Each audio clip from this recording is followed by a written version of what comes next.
Okay.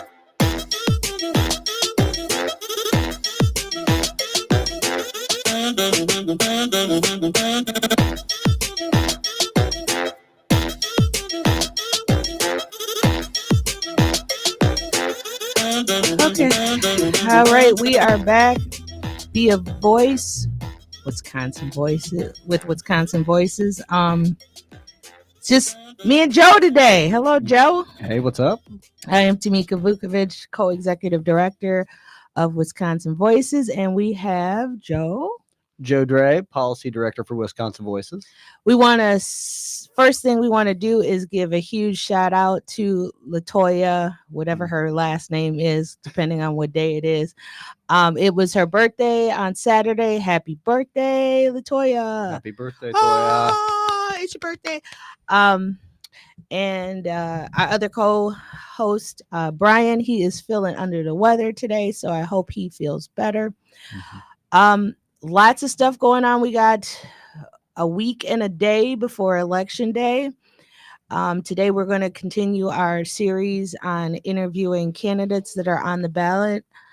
We got a little bit of reminders. Number one, please early vote. It's already started. Yeah, please early vote. Yeah. It started on the 19th and it goes through the 30th. Yep. Got some information for us, Joe? Yeah, I mean, we can run down them real quick if you'd like. Early voting already underway. It's going to go through March 30th.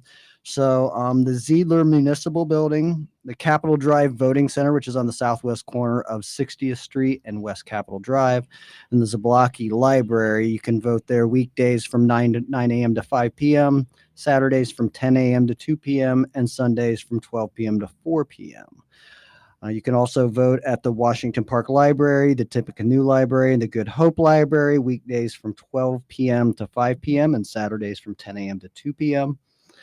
And then you can also vote at the UW Milwaukee's Center for Performing Arts at 2419 East Kenwood Boulevard on Monday, March 25th through Friday, March 29th, 9 a.m. to 5 p.m. And finally, the MATC's T Building at 1101 North 6th Street. And that is weekdays from March 19th through March 28th. That ends that Thursday from 12 p.m. to 6 p.m. And if you early voting, if you don't think you're going to be able to make it during the day of Election Day, which is April 2nd, please get out there and vote now. Let's start with our candidates. We have possibly 3 today. We're going to do, if you have any questions, comments, you can call 414-444-5250. And candidate, introduce yourself. Well, hi, Tamika. Thank you so much for having me on. My name is Bill Christensen. I am currently serving as the Deputy Comptroller for the City of Milwaukee, and I'm running for the position of Comptroller for the City of Milwaukee. So we're having we're having every, at least 1 or 2 people from every position that want to run. We've gotten a really good feedback from people, and they have been on the show. If you've listened to my show, you will know what the next question is. So I'm going to give you the next question. What does the comptroller do? Well, since I've been campaigning, I answer that question at least 20 times a day. So I'm happy to answer it. But some people I've seen people come in here and still don't know. They're campaigning and they still don't know what their job is. Sure. So we want to make sure, what is, in your opinion, and what statute, however you want to answer it, what does a comptroller do? So the comptroller's office is essentially, amongst other things, the central hub of all financial transactions that take place within the city. So the comptroller sets accounting policy and sets financial policy. The comptroller audits city finances and city operations. So looking for fraud, waste, and abuse, and also looking for efficiencies, ensuring that taxpayer dollars are being used efficiently and programs are operating effectively. The comptroller is in charge of payroll, so managing payroll, so making sure that the thousands of staff that are employed by the city are paid accurately and on time. The comptroller manages the city's debt profile, so this sells bonds on behalf of the city, and the city's debt profile is over $1 billion. So, I mean, the stakes we're talking about are incredibly high. So we manage relationships with investors, with bond rating agencies, who essentially give the city a credit score. They call it the bond rating. That's essentially the city's credit score, and the better our bond rating is, the lower our interest rate is, and that is super important. Very for that. A lot of times you have to get your audit in time to get a decent bond rating. You can't be 2-3 years behind on your audit to get a decent bond rating. So those are the things that are super important. That's money saved by taxpayers.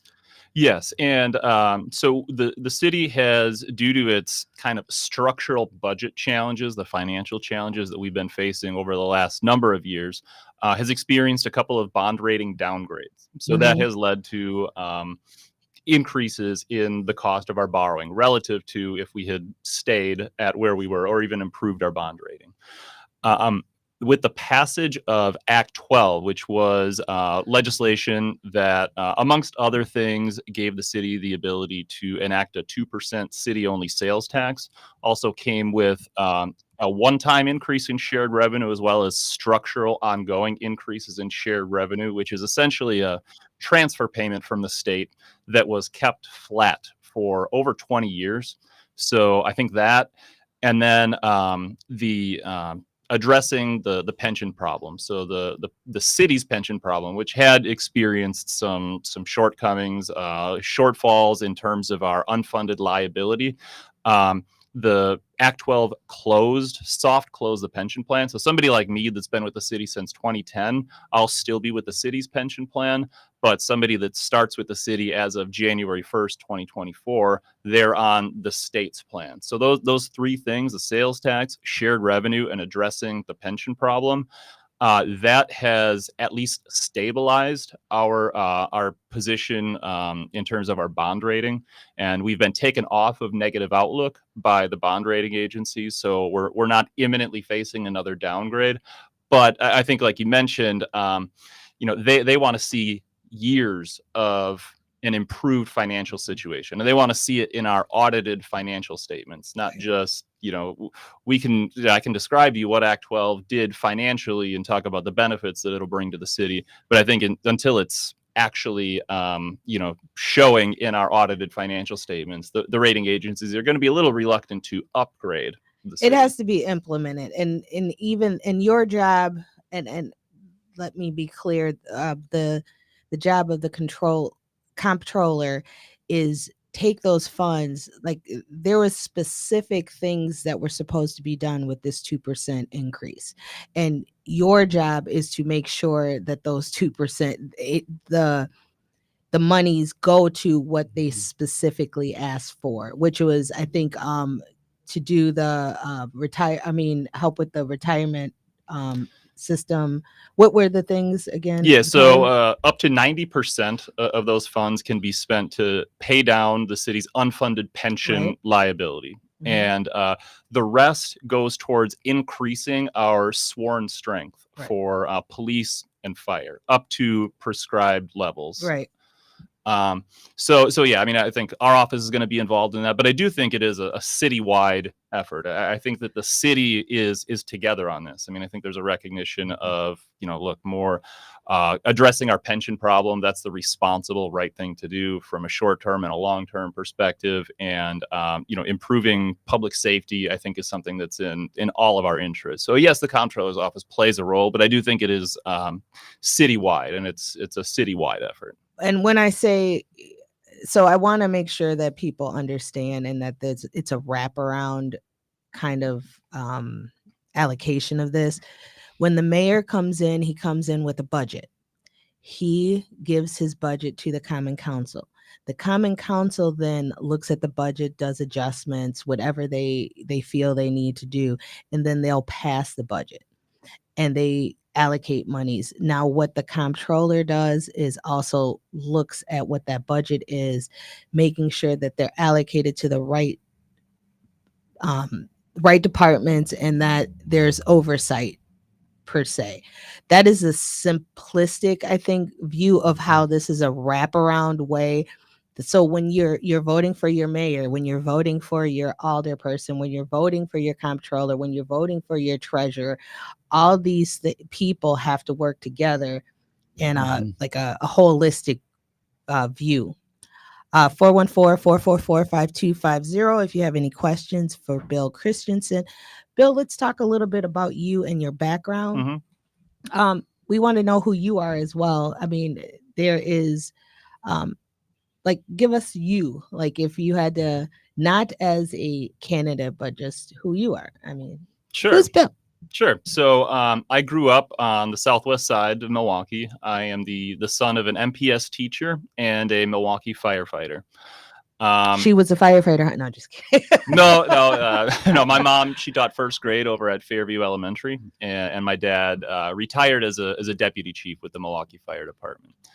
I went to St. Greg's, which is a grade school on the southwest side, 60th in Oklahoma. You may know them for their church festival. Yes. Which sadly is no longer taking place anymore. They could not find volunteers to do the church festival again, which is unfortunate. But and then I went to Pius for high school, where I ran track and I played football, and then I went to basketball as tall as you are. So basketball is very competitive, or was very competitive at Pius, and so there were 75, I think, kids that came out for the freshman team, and they had to come up with an arbitrary cutoff for who was and wasn't going to even have the chance to like try out for the team. And you had to do an offhanded layup. So for me, it was a left-handed layup with the right footwork. And I just, for the life of me, couldn't do it. Still can't. I struggle with that too. So I didn't make that, but I played intramural. So I still kept up, and I still actually So you got a participant award. Yeah. A ribbon. Yes. Yeah. What is your like college background, I guess, because of what you did? Sure. In regards to that as well, and then we'll get into your we'll do that, and then we'll take the call. Sure. So my undergraduate degree, I went to UW Oshkosh, and that's where my daughter goes. Oh, a Titan. Yes, she's a Titan. Yeah, and I really enjoyed my time up there. I met a lot of great people. In fact, a lot of the people who were on my floor in the dorm freshman year are still my friends to this day. So it was a great experience. And after Oshkosh, I went to UW Milwaukee for my master's degree, where I got my master's in public administration. So there was some finance focus, but it was really more policy focused. My favorite class that I took there was policy analysis. We had a professor, Mordecai Lee, and I remember the first day of class, he's like, "There's two words that you can't use in my class." What are these two words going to be? It was community and resources, because those are just too vague. It says community. Well, who are we talking about here? What community? And resource. What are we talking? Financial resources? What financial resources? Human resource, people, power. What there? Yeah. Right, and I like that, because I like defining things. I don't like to use just like very broad political. I might have to steal that, because we do community-based stuff. So let's take that first caller. Caller, go ahead. Good morning to you all. Thank you for taking my call. Good morning. Go ahead. Yes, ma'am. To Mr. Christensen, I received some of your mailings, or I think that's how you return it. His mailing lit? Yes, ma'am. Okay. Between him and Mr. Brock, I think that's how you say his last name. Mm-hmm. And I noticed on the mailer that you make a distinction between yourself and himself with regard to Scott Walker. And I think that Milwaukee suffered generationally by having a governor like Scott Walker. And I think that, especially when it comes to the regeneration of life regarding manufacturing over at the old A.O. Smith site where they had Talgo, I saw the trains there, and I think that when Scott Walker uh, didn't accept the assistance from the federal government, I think that contributed to the waywardness of the inner city, and I think that contributed to the manifestation of the Kia boys and people like and whoever endeavored to partake in those type of in that type of behavior. And since you made that distinction between yourself and Mr. Grotz, concerning Scott Walker, I wanted you to, if you can, you got my vote. That, and I'll vote for you. But I wanted you, if you can, expound on what do you think, if you think at all, if anything, did the exclusion or of acceptance of the funds from the federal government to regenerate manufacturing area over there in on the north side, how did it contribute to what we see in the streets of Milwaukee? And I don't know if this impacts your role as a comptroller, but knowing that that man worked for Scott Walker, I'll vote for you. Thank you. Thank you. Go ahead. Yeah. So, I mean, I think speaking to the piece, I really wanted to draw a comparison between myself and my opponent. As look, I'm a public finance professional. I've been in the office. I've been the deputy comptroller. I've been a 14-year public finance professional, all with the city of Milwaukee. I'm a certified public finance officer. I want to draw a distinction between myself and my opponent as the experienced candidate that can step in on day one and get the job done. Speaking to mentioning Mr. Walker, and in terms of missed opportunities with economic development, I do think that there was a missed opportunity there with the option, declining the option to expand rail service in Wisconsin. And as far as the impact that could or couldn't have had on City of Milwaukee residents, I mean, that's getting something that I don't want to weigh in on, something that I'm not an expert in, and it's really outside of my area of expertise. But I would agree that it was a missed opportunity, I think, for the city and the region. Let's take that next caller. Caller, go ahead. Good morning. Good morning. Yeah, my oldest brother, we were so proud when he is going to be the first person to go to college at your college. Can you turn your radio down and then we can hear you a little bit clearer? When my oldest brother was going to go to college at your college, and we were so proud, be the first grad from our family. And when he got there, he was treated so bad by racism. Mm-hmm. So you may have had a good time because it's one of your own. But how did y'all treat people in the 70s? Well, about how black people was treated? Well, number one, sir, he wasn't there in the 70s. He's like 34, 38. Well, so he wasn't there. I'm sorry, but your people in the 70s were racist. And anyway, they still racist. And I experience it day to day. But anyway, have a good day. Because I ain't going to make no excuse for you all. I'm not making excuses. It's just that this is, and you can comment on that if you want to. What I'm saying is he doesn't. My piece. Okay. We have, this is, we understand it, and we don't want to not address that, but this is about a comptroller's position. He doesn't have any, he just went to the school. I mean, if he was in leadership or something like that, I think we would be able to address it. Yes, we do know that some of our UW system schools do have issues with racism and different things, but we're just going to try to keep this to the comptroller's position and what he can control at this time. We are going to take, we got one more caller coming in. Caller, go ahead. Good morning. Good morning.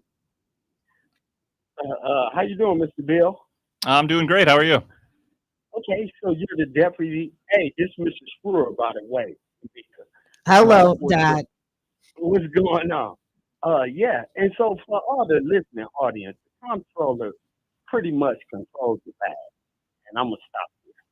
But however, since you're the deputy, at this point, who do you have to fill in your spot, or is that an elected position? That's one. Number two, well, I'll stop there. Sure. So I can answer that question. So the deputy comptroller is appointed by the comptroller. So if I were to win on April 2nd, I would appoint the deputy.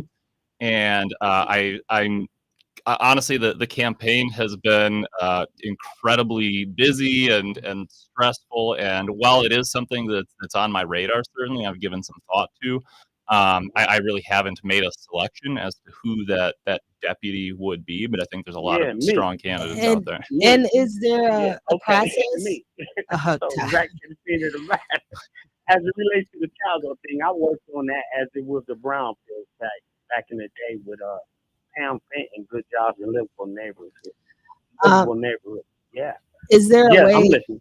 No, I'm just asking, Bill. Is there a way, if you do win, is there a way that people can apply for the appointment for this position? I would encourage people to get in touch with me, and I mean, I'm accessible. So it would be, there's not going to be a formal announcement that's going to come out of the city, and that's because this is an appointed position as opposed to something that will go through the normal civil service process. Right. All right, we're going to go to break, and when we come back, thank you, Bill, for coming in, letting us know about your candidacy for comptroller. When we come back, we will have another candidate. This is Be a Voice with Wisconsin Voices.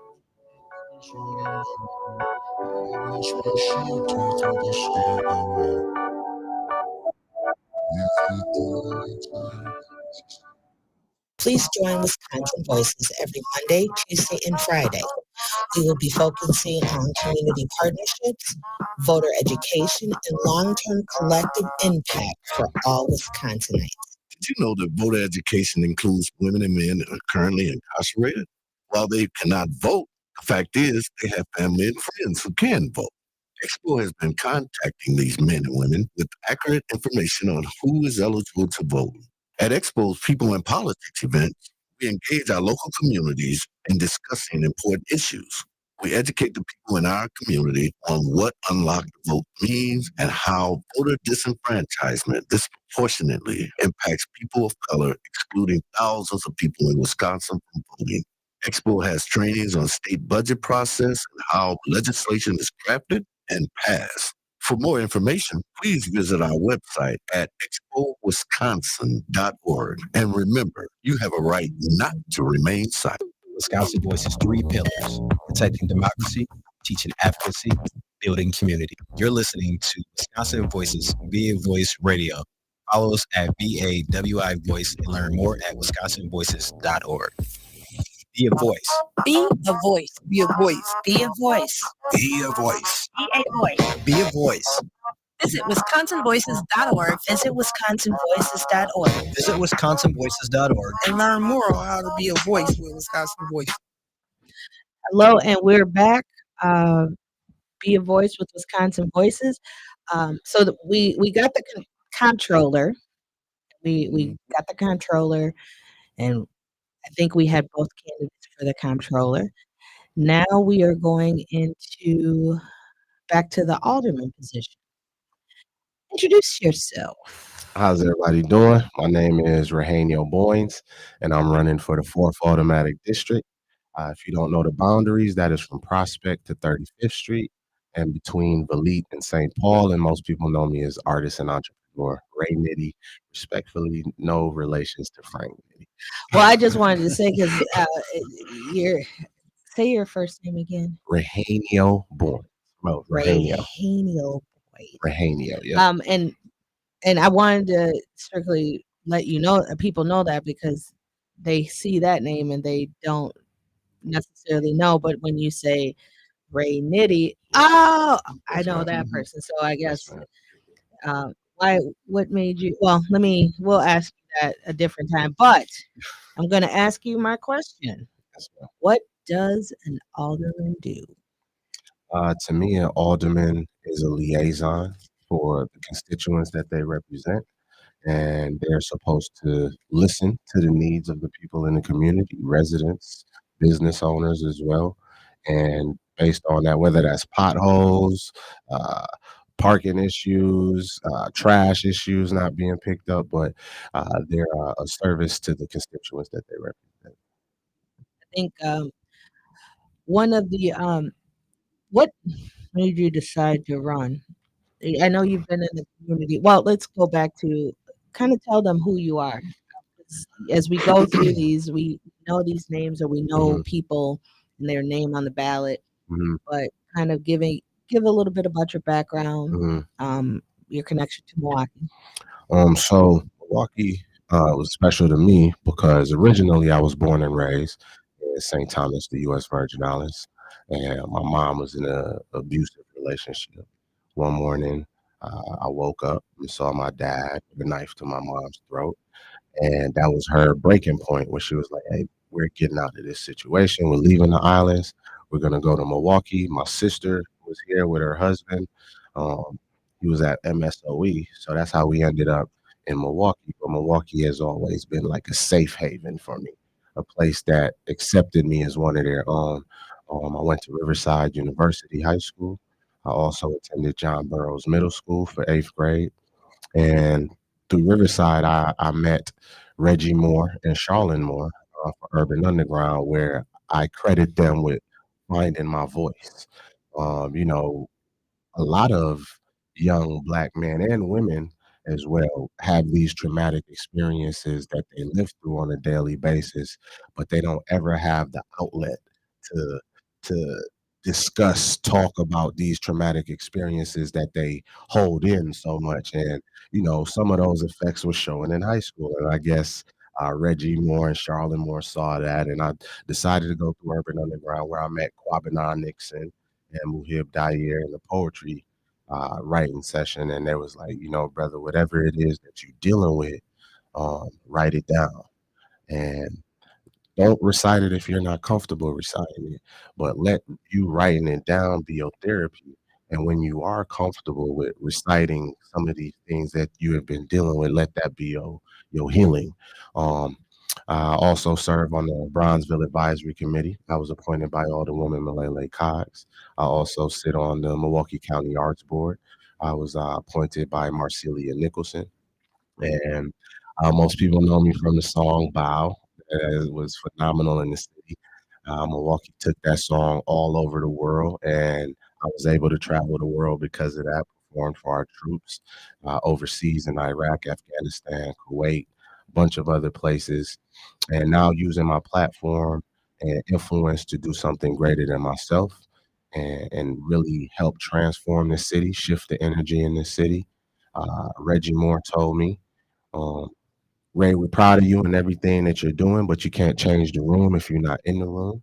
So this is me putting myself into the room and just understanding the dynamics that the fourth automatic district has and what it means for not only the entire fourth automatic district, but the amazing impact if the correct leadership is in that seat, what impact it can have on the greater Milwaukee as a whole. You kind of answered this question, and I want to tell callers 414-444-5250. You kind of answered it, but I want to reiterate the question: Why? Why did you run? Why are you running? I just saw a need to shift the conditions that our people, everybody in the city has been dealing with. A lot of the things that people are tired of that has been going on for some time. And I think we need to relook at how politics is happening downtown in Milwaukee. And I am hoping to just be a breath of fresh air, some new energy, somebody that's bringing new vision, new ideas, new ways of getting to the core root of the issues that's been troubling our city. And I just understand that with all of the corporations that reside in the fourth automatic district, I want to be a liaison that is going to be fostering intentional conversations between corporations and communities and figuring out how we can really get to start um, maximizing these resources that could be very, very useful on the near west side and figure out how we also um, impact the greater Milwaukee as a whole. All right, we have a caller. Caller, go ahead. Good morning. Thanks for taking my call. Mhm. Question for the alderman.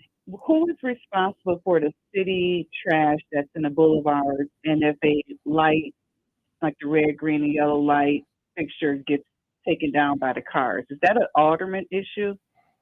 I would assume that yes, the constituents can report that to the alderman, and then the alderman is then supposed to talk to the city departments.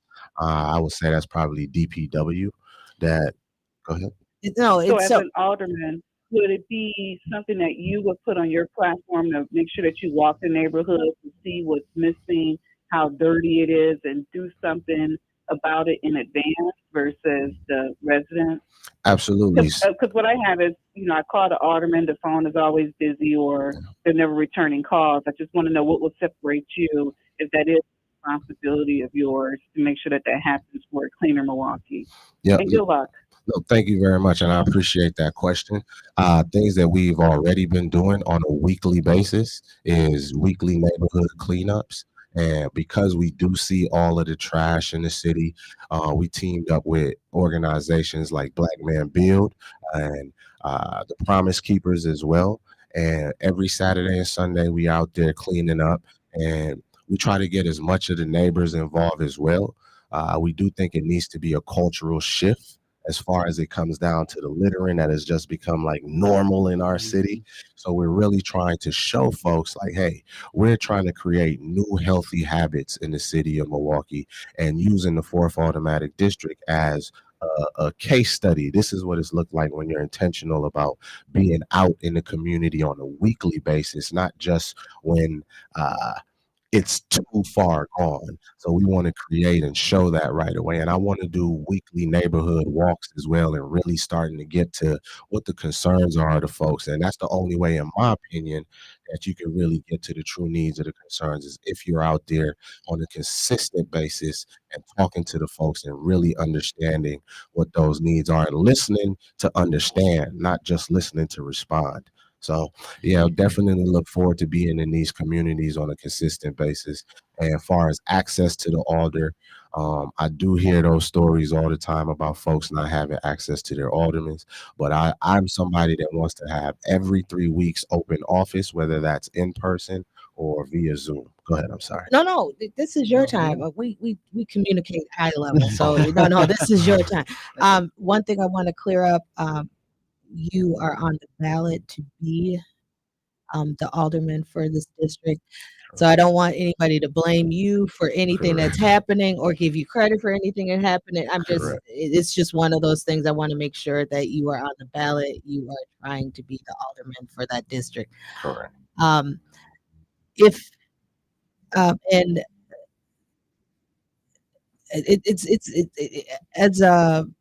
there are so many different things that older people do deal with, licensing, and especially because it's a tier 1 city, which is different from other cities. And Milwaukee is the only tier 1 city, so their older people are like, I look at it as they're almost like mini mayors. And so one of our other guests said it, and I think that's the best way to put it, is like they're mini mayors of our district, and they come together and then they collaborate on what's best for the city as a common council. But it is definitely a big feat that you are going at. Let's take our next caller.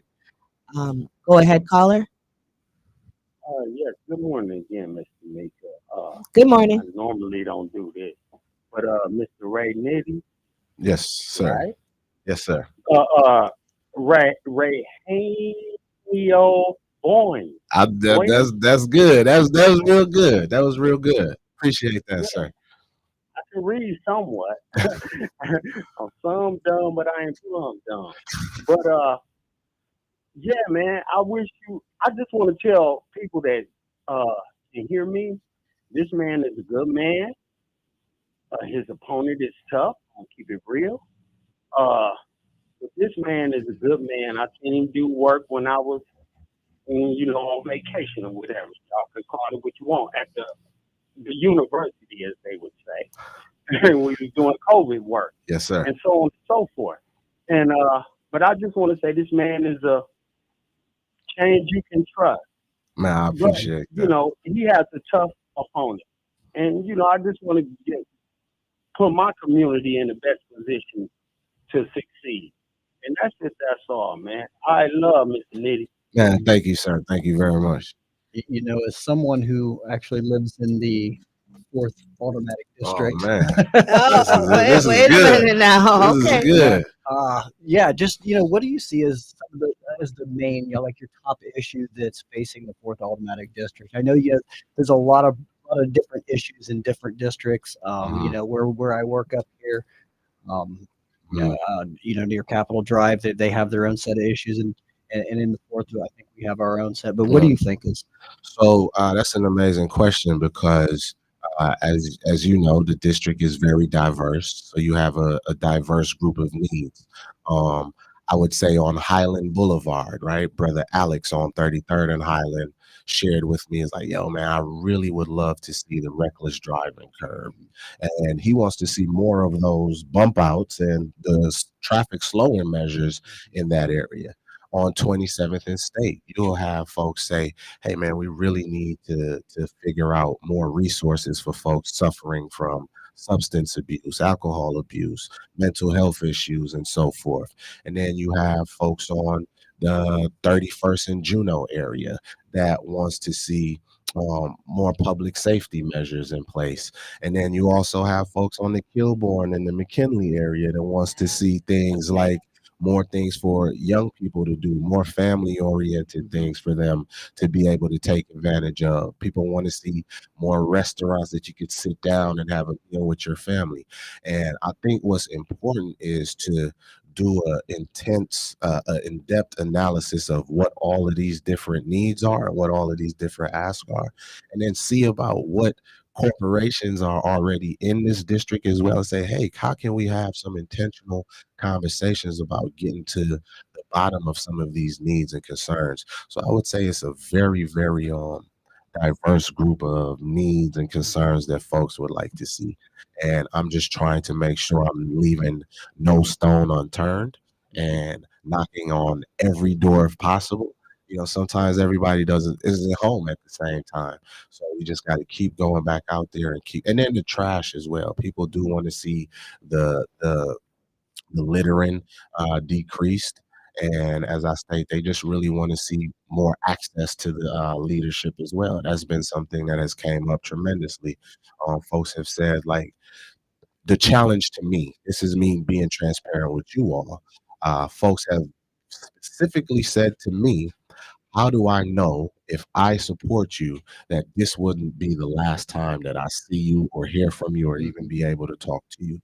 So those are some of the major concerns that folks are having as well. And not only are the neighborhood concerns, but they're concerned that, if we support you, will you be around? Will we have access to you?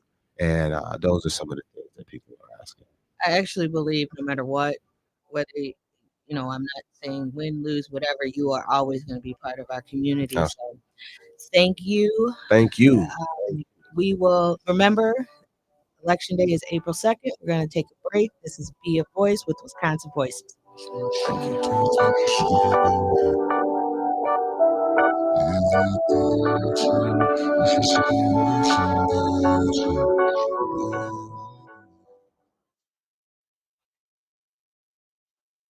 98.8% of Wisconsin voters are female. Women drive Wisconsin elections. Free was born in 2016 as the women of Expo needed space to lift each other up and address the unique pathways and issues women face related to incarceration. Formerly incarcerated and system-impacted women want you to exercise your right to vote. If you're a woman with a prior felony conviction but are no longer on community supervision, you are eligible to vote. Visit www.myvote.wi.gov to register today. If you are currently on felony probation, parole, or extended supervision in Wisconsin, please be a vote influencer. You can still share your experience, encourage folks to register to vote, drive them to the polls, and educate them on the candidate issues that are important to you. Freedom comes when we reclaim it. Participating in democracy is a vital part to have your voice heard and to influence change. Please visit www.expowisconsin.org and join the fight in Wisconsin against felony disenfranchisement.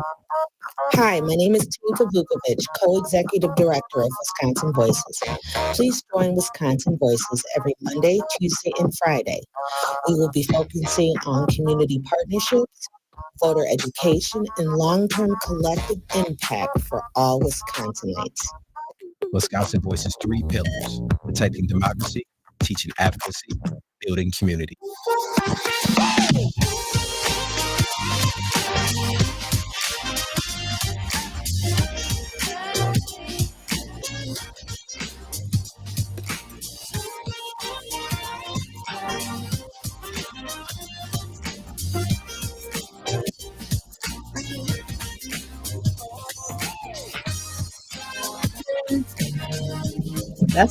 That's our jam. That's our little jam. Hey, It's Monday and we're jamming.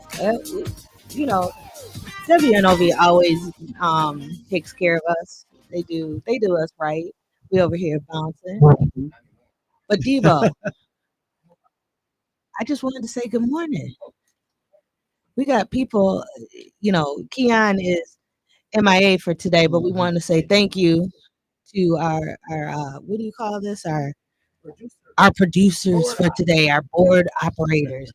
Because if it wasn't for them, we definitely you see us on Facebook, we'd be like, wait, what we doing? How we doing it? They keep us going. They do. We are going into this series has been eye-opening, just being able to catch so many of the candidates that have graced us with their presence and letting the community know who they are. We have another candidate. Well, she is a sitting alderman now. I mean, county supervisor in the 18th, I believe. And introduce yourself. Hey there, I'm Deanna Alexander. I'm the current county supervisor for the 18th district on the northwest side of Milwaukee. That's roughly Timmerman Airport area and northward to the county line, and the Old Northridge Mall area, and then west to the county line. And I'm the current supervisor as well as running for re-election. Thanks for having me today. And thank you for having. We always ask. This is the first question we ask everybody. If they listen to our show, they know it. They know what's coming. If they don't know it's coming, they're not listening to our show. That's right. What does a county supervisor do? Very good question. I get asked that a lot in the community, even as out campaigning. A lot of people say, "I think I support you. I think I know you," but what does the job entail? If we think about the different branches of government, your executive branch is basically the doers, like your president or your governor or your county executive. And then you have, of course, your judicial branch for the courts. You have your legislative branch. And when you think about it at the federal level, you've got Congress making laws. When you think about it at the state level, you've got state assemblymen and senators. They are making laws.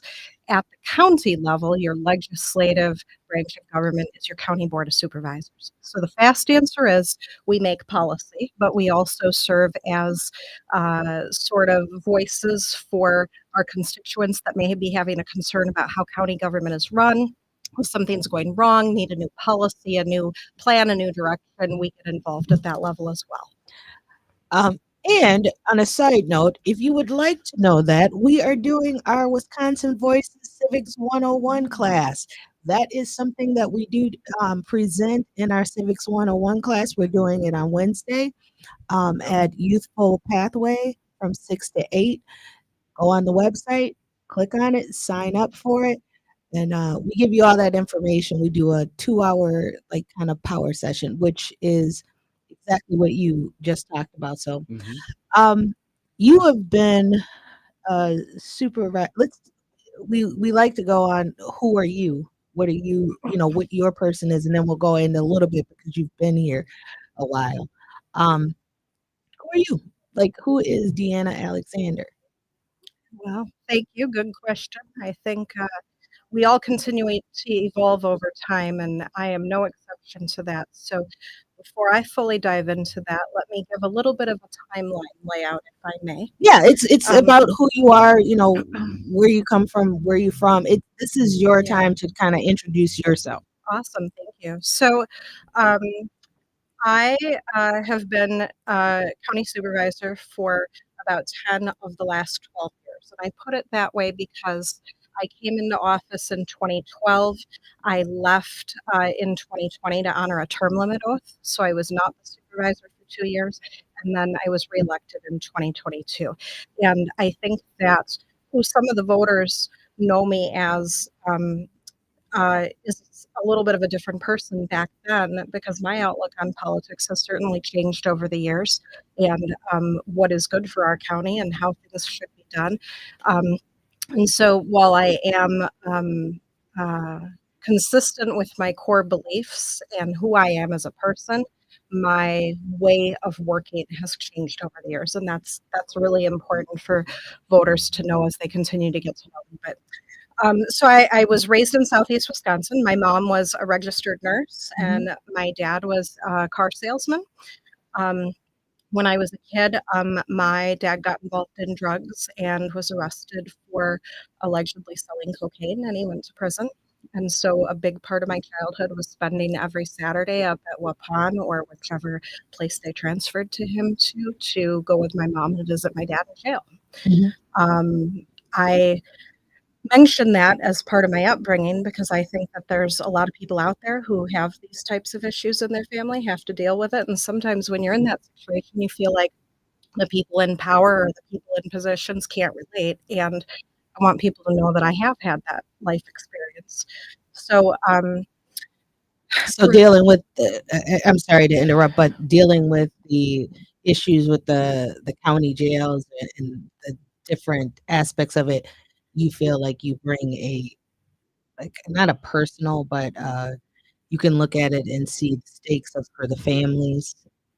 I can. I know what it's like to be in second grade, third grade, eighth grade, and have an incarcerated parent. And not only the loss of the parent in the household and seeing what my mom had to do to keep things moving in the right direction as practically a single mom with her husband incarcerated, and then taking care of children, but also I think that because of that experience, I became a wildly independent person growing up in a household where mom was always working and dad was gone. And I think that even though I'm a person that sits at these tables and has to make decisions when we take votes about policy for the jail or, is a new facility being built? What will we have? What will we not have? Et cetera. I have to make decisions that are overall what is the best for the county. I represent the voice of the district to that question, but also I have that personal experience of I know what it's like to not know when is your loved one getting released or how come you've been waiting for 2 hours for a visitation or whatever the situation is. So I take a lot of that type of personal experience into my work with me and really just try to have a lot of perspective for where are people coming from and try to meet people where they're at. You you served under 3 county supervisors then. County That executives. county exec were you under Scott Walker as well? Or did I you just get in when Chris Abley was the county exec? I've served with Chris Abley And and Crowley. right. So So you were not on the 2 board county when okay, executives. I thought you were. Correct. I'm giving you a little more experience than you have. What do you want to see? What are like your 3 kind of benchmarks for the district, or what do you want to see you work on? Because you have something. this is not an individual thing, but some of the things that you would like to see that would help your particular district. Um, Well, I'll add a little bit more context as well. So, when I originally ran for office, I think that a lot of the things that people were talking about around town in regards to the county, the pension scandal was still a big hot topic. There was a lot of concern about that, and all eyes were on the state because I originally came into the office as a county supervisor around the time of the Scott Walker recalls. Right. So, that was a very different political environment than things are today. Um, I came in really being agnostic to politics at the time. I probably couldn't have told you the difference between Democrat or Republican positions, and uh, I really just wanted to say, "Hey, I'm a homeowner. I'm a mom. I'm a taxpayer. I have a bachelor's degree in accounting. I have the education and some government work experience that I think I could do a good job in this county supervisor role." As I dove into running that campaign, I found that the waters of politics are choppier and much more dangerous than you might be led to believe running for nonpartisan office. And had to learn to sink or swim, fight for your life, and you know, do it in the most upright manner possible. So when I came into office at that time, I think that we had just a very different focus on what the community was looking for. Uh, Case in point, when I would knock doors, people would say, "How do we know you just don't want to get in on the pension scandal?" And that was a big conversational topic. Today, when I knock on doors through the neighborhoods and, the past couple of elections, it's a little bit different. People seem to be very concerned about crime and safety issues.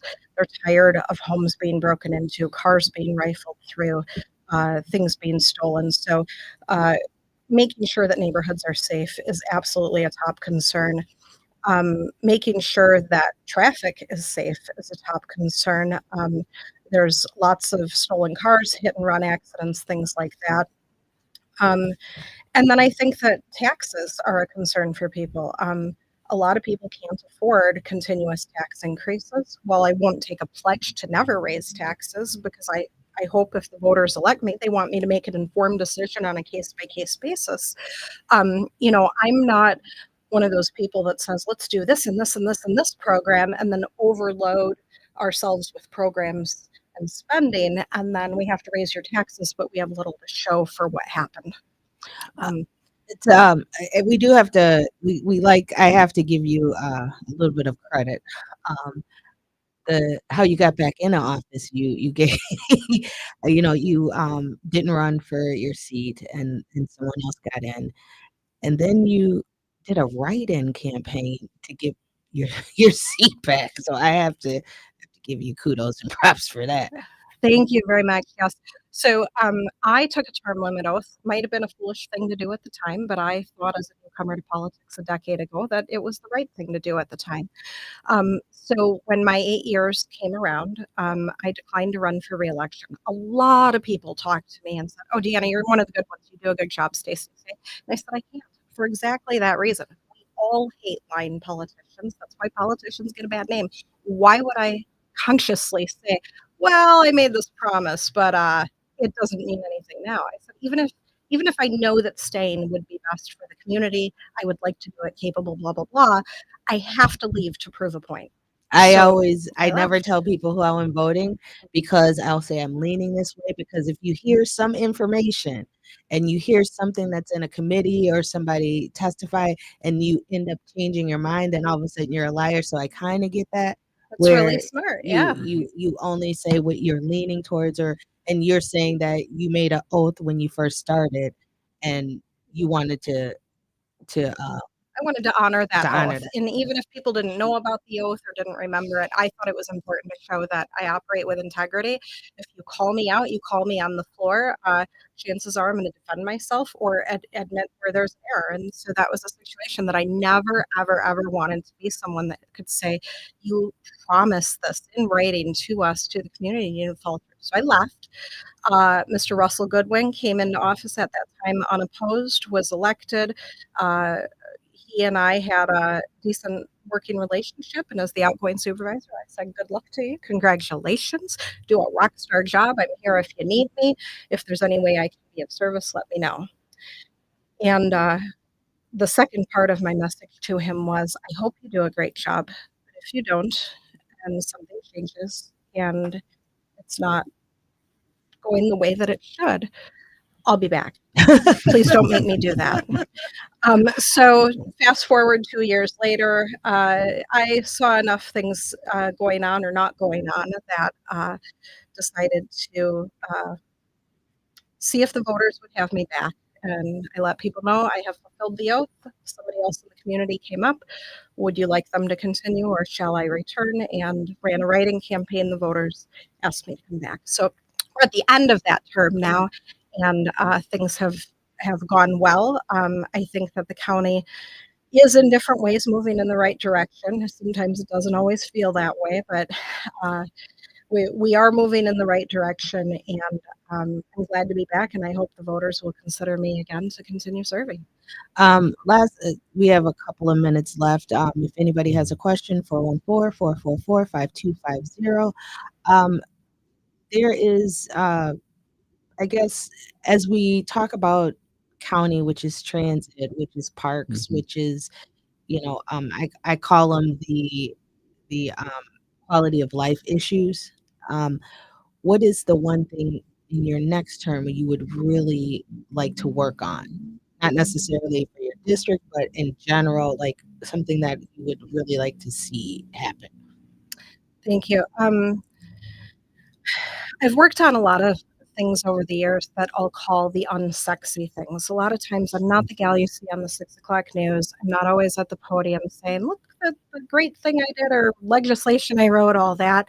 That has its time and its place, but that's usually not my place. And I have one that is cooking in the kitchen right now that I'm going to be very happy to merge the working on things behind the scenes to make government work right with the public announcements if we can get there. But the quick overview is that it would not be just for my district, it would affect the whole county. I am in talks with the county executive and hoping to enter into talks with the state about taking the county's policy that there's no wrong door. Like if you call the county for assistance, we're supposed to be getting you to the right door, not just saying, sorry, that's not our department, or sorry, Right, call them right. instead. How do we get you in the right door? I want to find a way to integrate a lot of these services so that families can have more of a one-stop shop. Whether they're trying to get food share, or how do I get a zoo pass, or what do I do about my incarcerated family member that's not getting their medication or whatever. Something like the 211 or city, or with the number for the city. Think that a they- little yeah. bit like 211, but Right. if people could talk to a live person in the office and get further direct guidance on a social work level.